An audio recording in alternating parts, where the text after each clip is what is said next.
बिस्मिल्लाहिर्रहमानिर्रहीम। अस्सलाम वालेकुम नाज़रीन, आप यूट्यूब चैनल देख रहे हैं। मैं इमरान खान हूँ। इससे पहले कि मैं खबरें आपके सामने रखूँ, सबसे पहले आपको बताता हूँ 3 दिन पहले मैंने आपसे 2 या 3 दिन हो गए हैं, मैंने एक ख़बर आपके साथ शेयर की थी और मैंने आपको बताया था कैसे अरबों रुपए लूटे जा रहे हैं और कस्टम्स के अंदर ये कार्रवाई डाली जा रही है।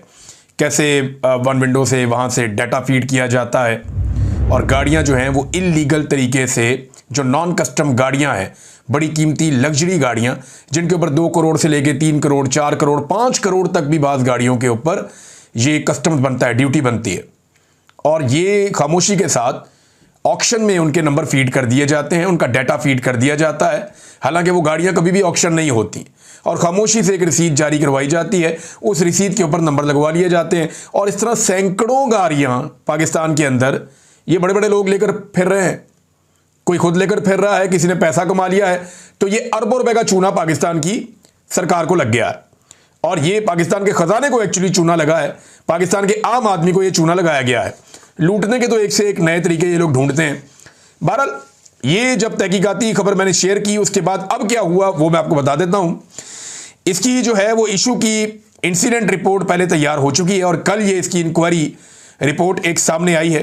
ये मैं आपके सामने पेपर शेयर भी कर रहा हूं और इसके मुताबिक एक 24 और एक 31 ये मिलाकर बन जाती हैं 55 गाड़ियां लग्जरी। उनकी अभी तक पकड़ हो गई है। ये इब्तदाई तौर पे अभी तक जो चीज़ें सामने आई है, कुछ 34-35 दफ्तर हैं जहां पे ये जाली डाटा फीड हो सकता है और होता है। उनमें से सिर्फ एक दफ्तर से जो रिपोर्ट आई है, इब्तदाई रिपोर्ट में सिर्फ एक दफ्तर से 55 के करीब ऐसी गाड़ियों का डाटा पकड़ा गया जो गाड़ियां कभी भी ऑक्शन नहीं हुई। यानी 2 नंबर गाड़ियां पाकिस्तान में मंगवाई और उनकी ऑक्शन भी नहीं हुई और खामोशी से जाली डॉक्यूमेंट बनवा के कस्टम के उनको वहां से एक्साइज में दे के वहां से नंबर लगवा के गाड़ियां लीगल कर दी।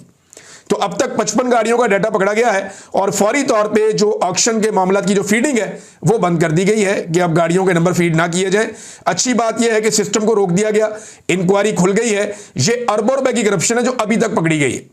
यानी ये जो गाड़ियां 55 पकड़ी गई हैं, ये भी अरबों के मामला आते हैं। अभी सैकड़ों गाड़ियां मैंने आपको पहले बताया था, वो तफसीलात सामने आएंगी। ये पाकिस्तानी खजाने को नुकसान हो रहा था। अगला स्कैंडल इसी के साथ जुड़ा हुआ कंटेनर्स का, वो बहुत जल्दी मैं आपको दूंगा। पहले ये वाले स्कैंडल में जरा थोड़ा 1-2 दिन अभी और लगेंगे, सारी चीजें बाहर आ जाए, पता चल जाए किस किसने कितना माल खाया और कैसे किया। मैं पहले आपको ये स्कैंडल दूंगा, फिर जब ये स्कैंडल पकड़े जाएंगे इनकी इंक्वायरी रिपोर्टें आपके साथ शेयर करूंगा और फिर आपको यह भी बताऊंगा कि इनके अंदर मुलव्विस कौन है और उनकी शक्लें भी पूरी कौम को दिखाऊंगा कि किस किस ने किस तरह पैसा बनाया है। ये शक्लें मैं आपके सामने रखूंगा और ये पैसा बाहर पाकिस्तान से कैसे ये लोग मुंतकिल करते हैं, कैसे अपने और अपने खानदान के लिए ये सिस्टम को बाहर लेकर जा रहे हैं, ये चीजें आपके सामने रखूंगा। तो ये एक मेरी एक्सक्लूसिव एक स्टोरी थी जो मैंने आपके साथ शेयर की। उस पर पहला एक्शन हुआ, वो भी मैंने आपके साथ शेयर कर दिया। अब आए नाजरीन एक और चीज की तरफ। देखें, नून लीग जो कहती है ना वो कभी करती नहीं। इन्होंने कौम को ट्रक की बत्ती के पीछे लगाया कि हम इनकलाबी बन गए। एक दफा नहीं 4-5 दफा लगाया, 400-500 दफा ये लेट गए। वो जैसे ही कौम इनकलाब के पीछे लगती है, ये पॉलिश पकड़ के जूते के पीछे लग जाते हैं। तो इन्होंने हमेशा पॉलिश पकड़ के, जूता पकड़ के ये इक्तदार के अंदर आ गए, किसी तरह भी तस्मों के साथ लटक लटक के। अब पहले नून लीग कहती थी, जो भी कहती है कायम नहीं रहते। ये पहले कहती थी बार बार इमरान खान को अपने बेटों को लेकर आओ, अपने बेटों को लेकर आओ, उनको तहरीक के अंदर शामिल करो। अगर आप पाकिस्तान के अंदर कोई तहरीक चलाना चाहते हो तो जरा ये मरियम नवाज का स्टेटमेंट सुने, आपको समझ आएगी कि ये लोग कैसे गिरगिट की तरह रंग बदलते हैं। ये सुने आप। तो अपने बच्चों को आपने लंदन में बिठाया हुआ है और कौम के बच्चों को आप कहते हैं कि ये जो लू के थपेड़े खाओ आकर। भाई अपने बच्चों को कहो ना कि आके लीड करें। कौम के बच्चों को जिनको आप सड़कों पे लाकर मार पड़वाना चाहते हो, मारना चाहते हो, उनकी फ्रंट लाइन पे अपने दोनों बेटों को खड़ा करो ताकि लोगों को पता चले कि आप किसी आजादी के लिए, इनकलाब के लिए मार्च कर रहे हो। ये मरियम नवाज के अल्फाज से और पूरी पीएमएलएन यही कहती थी। उसके बाद जो है हालात इतने बुरे हो गए कि इमरान खान साहब की पार्टी बार बार निकली, बात नहीं बनी। उनकी बीवी निकलती थी, उसको भी अंदर कर दिया। उनकी बहनें निकलती, उनको भी बार बार गिरफ्तार करते हैं। तो उनके बेटे भी तंग आ गए, उन्हें नजर आ गया पाकिस्तान में इंसाफ ही नहीं हो रहा। अब वो इंसानी हकूक की तंजीमों के पास जा रहे हैं, तो बरतानिया में भी मिल रहे हैं लोगों से। उन्होंने एक इंटरव्यू भी दिया है, वो राब्ते वाब्ते काफ़ी अरसे से कर रहे हैं। बाज़ वकला के जो वकील आते हैं इमरान खान साहब के लिए आवाज़ उठाने के लिए, उसके पीछे भी इमरान खान साहब के बेटे होते हैं। बहुत सारे मामलात में उनके बेटे जो है अपने बाप की मदद करना चाहते हैं और वो कोई सियासत में नहीं है, वो सिर्फ अपने बाप की मदद करना चाहते हैं। कोई भी गैरतमंद बेटा होगा या कोई भी बेटा जिसको अपने बाप से प्यार होगा, उसका बाप मुश्किल में आएगा तो वो अपने बाप को बचाने की, निकालने की, छुड़ाने की कोशिश करेगा। और जब उसे पता होगा कि उसका बाप बेगुनाह है तो वो ज्यादा कोशिश करेगा। यही इमरान खान के बेटे कर रहे हैं, नॉर्मल चीज है, इसमें सियासत व्यासत कोई नहीं है। अब नून लीग हमेशा भाग जाती है ना। इन्होंने पहले कहा इमरान खान हुकूमत अपनी तोड़ दे, सूबाई हुकूमतें अपनी गिरा दे, असेंबलियां तोड़ दे, हम 3 महीने में इलेक्शन करवा देंगे।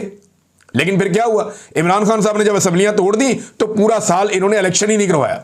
ये बैठ गए मल मार के वहां पे खैबर पख्तूनख्वा में और पंजाब में कुर्सियों के ऊपर।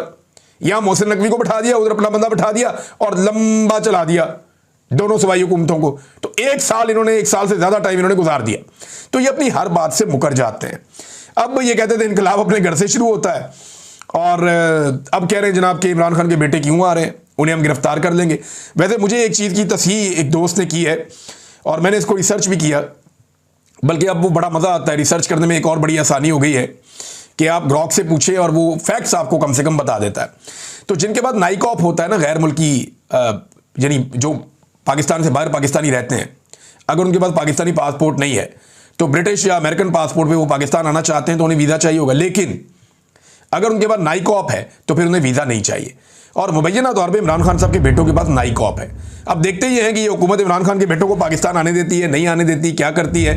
अगर नाइकॉप आपका एक्सपायर नहीं है तो फिर आप ट्रेवल कर सकते हैं पाकिस्तान में विदाउट वीज़ा भी, क्योंकि फिर आप उस मुल्क के शहरी होते हैं कानूनी तौर पर। तो नाज़रीन, कल ये इमरान खान के बेटों को बुलाते थे, आज ये इमरान खान के बेटों से घबराते हैं। मुझे तो समझ नहीं आती है चाह क्या रहे हैं। और इमरान खान के बेटों ने कौन सी सियासत करनी, सारी दुनिया ही जानती है। वो बेचारे अपने बाप को सपोर्ट करना चाहते हैं कि हमारे वालिद के साथ ज्यादती हो रही है, कोई भी बेटा होगा वो खड़ा हो जाएगा आकर। अब उनको ताने दे रहे हैं कि जनाब ये मौरूसियत है। वो यार मौरूसियत वो होती है जब इमरान खान वज़ीर आज़म पाकिस्तान था तब उसके बेटे पाकिस्तान में आते और आकर लोशे लेते। जैसे नवाज शरीफ और शहबाज शरीफ जैसे इक़्तिदार में आते हैं, इनका सारा टब्बर पाकिस्तान पहुंच जाता है, वरना उससे पहले ये पाकिस्तान में रहते ही नहीं है, पाकिस्तान से बाहर रहते हैं। ये बड़ी बड़ी रवायती सियासी जमातें हैं, इनके बच्चे बाहर ही रहते हैं पाकिस्तान से, लेकिन जैसे ही इक़्तिदार में आते हैं पाकिस्तान पहुंच जाते हैं फौरन, लोशे लेने के लिए, मजे लेने के लिए, एंजॉय करने के लिए। इक़्तिदार, प्रोटोकॉल, ये वो सब कुछ। ये मरियम नवाज के बच्चे, बाकी सारे बच्चे इधर उधर लटरम पटरम, ये पाकिस्तान से बाहर सारे रहते थे। ये पाकिस्तान कब आए, जब इन्होंने इक़्तिदार के मजे लेने थे। तो जब ये इक़्तिदार में आ जाते हैं तो सारे पाकिस्तान में आ जाते हैं, उससे पहले ये पाकिस्तान से बाहर ही रहते हैं। अब इमरान खान साहब के बेटे जो हैं उनकी ख्वाहिश के मुताबिक नून लीग की, जब उन्होंने कहा जी हम पाकिस्तान आएंगे तो अब इनके 14 तबक रोशन रहेगा, जी वो क्यों आएंगे। हालांकि उनके आने से मुझे नहीं लगता कि कोई बहुत बड़ा फर्क तब तक नहीं पड़ेगा जब तक अवाम नहीं निकलेगी। अवाम निकलेगी तो फर्क पड़ेगा, वरना नहीं पड़ेगा। देखिए जरा खुल के बात कर लेते हैं पाकिस्तानियों के साथ, और मैं पाकिस्तानियों से डायरेक्टली मुखातिब हूं, मैं खुलकर बात कर रहा हूं। यानी मैं ये कोई ओला रखना ही नहीं चाहता कि मुझे कोई बैलेंस करना है या मुझे कोई अपना फलां चीज देखनी है या मैं इससे आगे बात कर सकता हूं या नहीं कर सकता। आपके साथ मैं पाकिस्तानियों के साथ खुलकर बात करता हूं। आप अपने दिल से पूछें इमरान खान जेल में क्यों है। क्या वो वजीर आजम बनने के लिए जेल में है? भाई वजीर आजम बनने के तो बड़े आसान रास्ते हैं, वो एस्टेब्लिशमेंट के साथ डील कर दे, वजीर आजम बन जाएगा। करना क्या होगा, सिर्फ एस्टेब्लिशमेंट को बुरा भला कहना छोड़ना होगा, जेल से बाहर आकर कुछ अर्सा चुप रहना होगा, और उसके बाद जब इलेक्शन मिले तो अच्छे बच्चों की तरह इलेक्शन लड़ना होगा, एस्टेब्लिशमेंट के लिए रूम क्रिएट करना होगा, पॉपुलर तो वो है, उसको वजीर आजम बना देंगे, वजीर आजम पाकिस्तान बन जाएगा। बड़ा आसान फार्मूला है।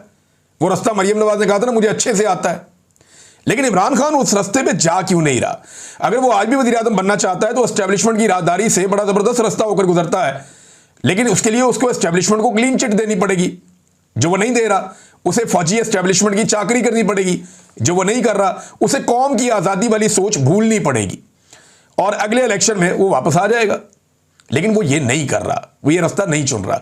आप जरा सोचिए कि इमरान खान ये लड़ाई अपने लिए लड़ रहा है या पाकिस्तानियों के लिए लड़ रहा है। सोचिए जरा, सोचिए इमरान खान ये सख्तियां अपने खानदान के लिए बर्दाश्त कर रहा है या अपनी कौम के लिए बर्दाश्त कर रहा है। सोचिए इसके बारे में। सोचिए क्या इमरान खान अपने खानदान को सियासत में उतारना चाहता है? क्या उसकी आने वाली नस्ल पाकिस्तान में सियासत करेगी? देखिए अपने खानदान को तो उसने खुद अपने फैसलों से मुसीबत में डाला हुआ है। इस वक्त खानदान के लोग जो है बार बार गिरफ्तार हो जाते हैं, आधा खानदान भागा हुआ है। जो लोग मौजूद हैं खवातीन वो भी गिरफ्तार हो जाती हैं। बीवी उसकी जेल के अंदर है, बेटे उसके अपने आप को मुश्किल में डाल के आएंगे, अगर आएंगे तो उनको पहले ही धमकियां लगाई जा रही हैं पाकिस्तानी हुकूमत की जानिब से कि आपको पकड़ लेंगे हम, या आपको बाजियाब करवाना पड़ेगा, आप गायब हो जाएंगे। और उसका भांजा भी जेल के अंदर है।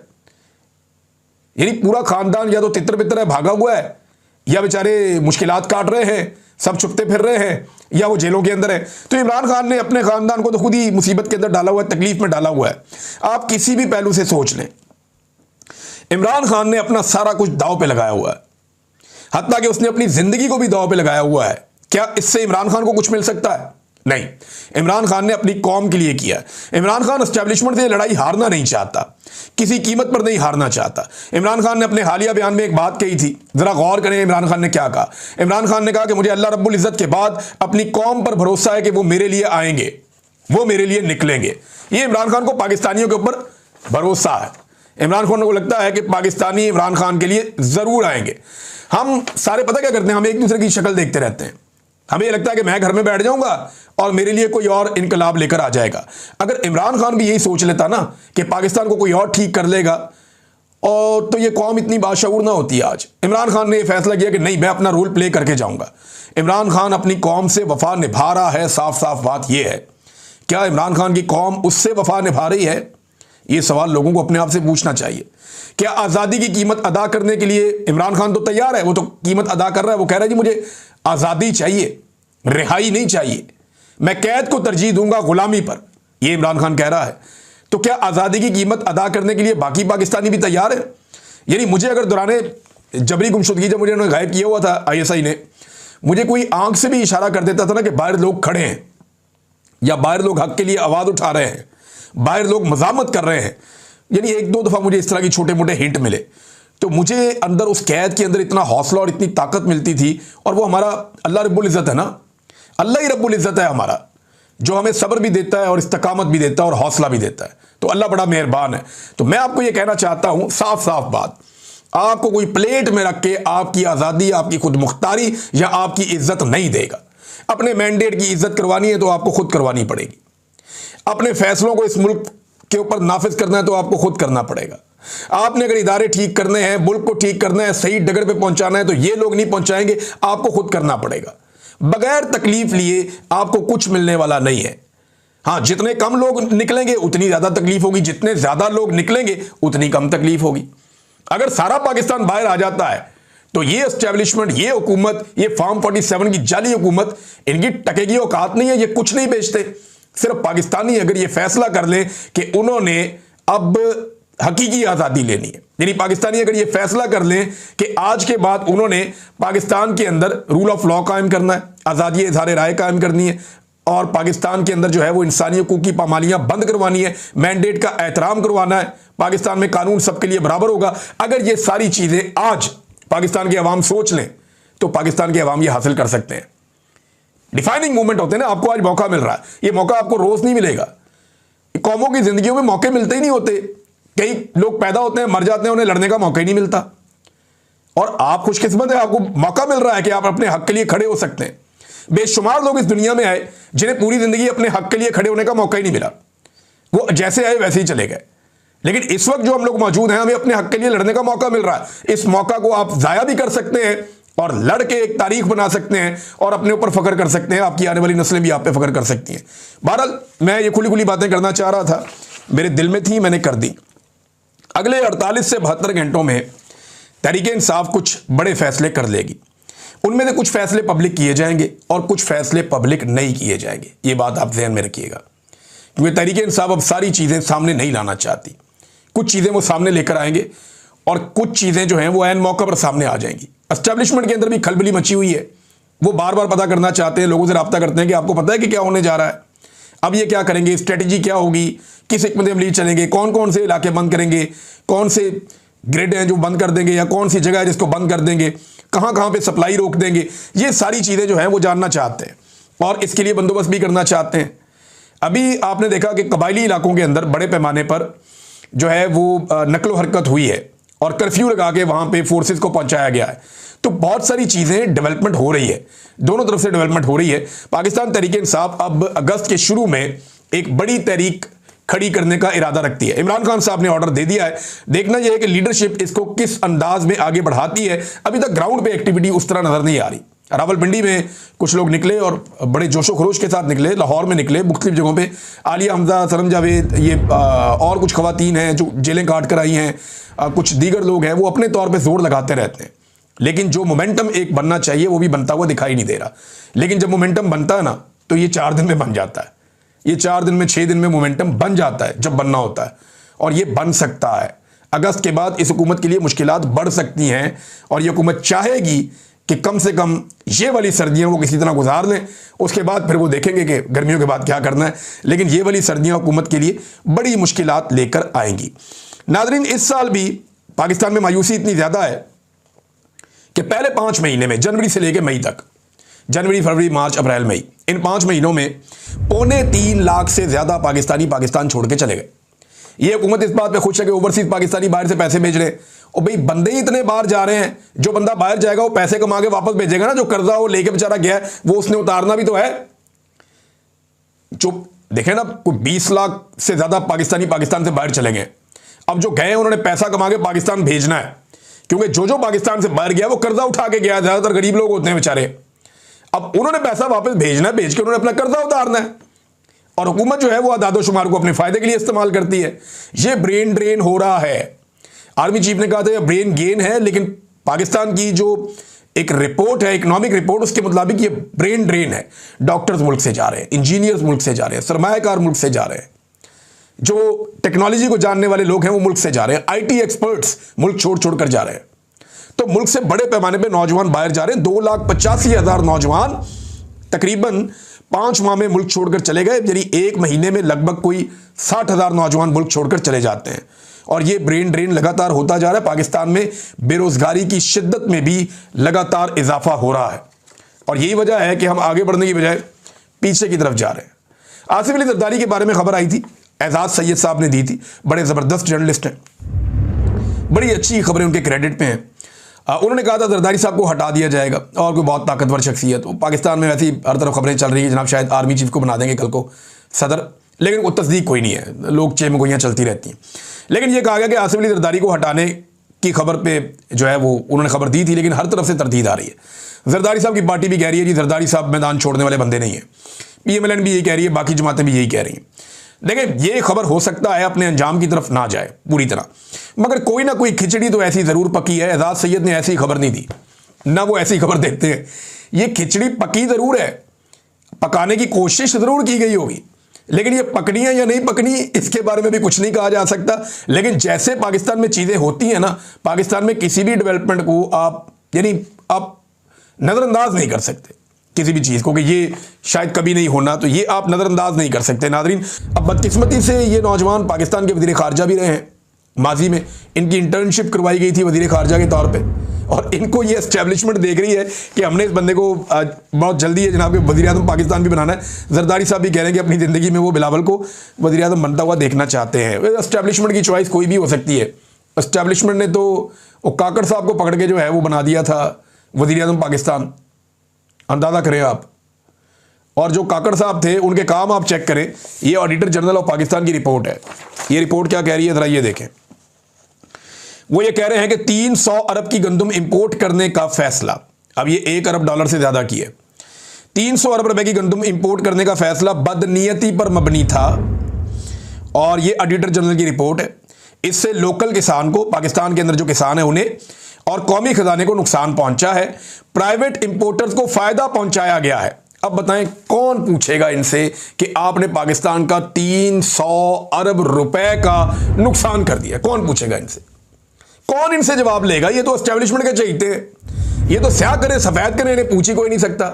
अभी चीनी स्कैंडल में जो इन्होंने हरकत की है इस पे तो डूब के इनको मर जाना चाहिए, इनको तो हथकड़ियां लगा के जेलों में डाल देना चाहिए कि तुमने किया गया। अच्छा, एक और चीज मैं आपको बताऊं जरा, ये बड़ी इंटरेस्टिंग चीज है। ह्यूमन राइट्स कमीशन ने मजम्मत की है हमारे 27 जो यूट्यूब चैनल्स हैं इनके ऊपर पाबंदी लगाने के हवाले से, और ये जो हुकूमत पाकिस्तान ने कार्रवाई डाली इसके ऊपर उन्होंने मजम्मत की है ह्यूमन राइट्स कमीशन ने। और HRCP ने कहा कि आज़ादी इज़हार राय की आईनी आज़ादी ना सिर्फ इनफरादी आज़ादी के लिए बुनियादी है, बल्कि यह हुकूमती एहतसाब को यकीनी बनाने, मुबाहिसे को फ़रोग देने और अवाम को मुख्तलिफ नुक्ता नज़र तक रसाई फराहम करने के लिए भी नागुज़ीर है। 27 यूट्यूब चैनल पर हालिया अदालती पाबंदी पर गहरी तशवीश का इजहार किया, जिनके मालिकान के खिलाफ हुकूमत ने मुमकिन क्रिमिनल कार्रवाई का इंदिया दिया। अब इस पर आपका जो स्टेट मिनिस्टर है ना दाखिला का, वो क्या कह रहा था ये आप सुने। हुकूमत के आप काम चेक करें। वो कह रहे हैं जी कि ये हम किसी को इजाज़त नहीं दे सकते कि किसी के कत्ल का फतवा दे दें। ये जो 27 चैनल है ना, इनमें से अगर किसी ने किसी के कत्ल का फतवा दिया है ना अपने चैनल पे बैठ के, तो लाओ दिखाओ कहाँ दिया है। किसी के सर की कीमत लगा दें, लाओ दिखाओ इन चैनल्स में से किसने सर की कीमत लगाई है, और जिसने लगाई है फिर आप उसके ऊपर कार्रवाई अकेले पे करें ना। 27 चैनल आपने इसलिए बंद कर दिए कि वो नाकदीन है। वो ये बताते हैं कि आपने लास्टिक की शलवार पहनी हुई है, वो ये बताते हैं कि आप जाली हुकूमत आप लाकर बैठ गए हैं, वो ये बताते हैं कि आपने अदलिया को कंट्रोल कर लिया है, वो ये बताते हैं कि आपने पाकिस्तानियों की मईशत को तबाह कर दिया है, और आपने सरमायाकारी लाने के नाम के ऊपर पाकिस्तान में सरमायाकारी की 50 साल की जो पुराना रिकॉर्ड था कम तरीन सरमायाकारी का, वो भी तबाह कर दिया आपने, क्रॉस कर गए हर लिमिट। और उसके बाद जनाब ये भी कहा इसी मिनिस्टर ने कि कोई ऐसी मजहबी बात कहकर जान को खतरे में डाल दें किसी और की। आप कहां किया है किसी ने? किसके बारे में बात कर रहे हैं? यहूदी एजेंट का इल्जाम इमरान खान पे किसने लगाया? आपने लगाया। तौहीन इस्लाम के इल्जाम इमरान खान पे किसने लगाए? आपने लगाए।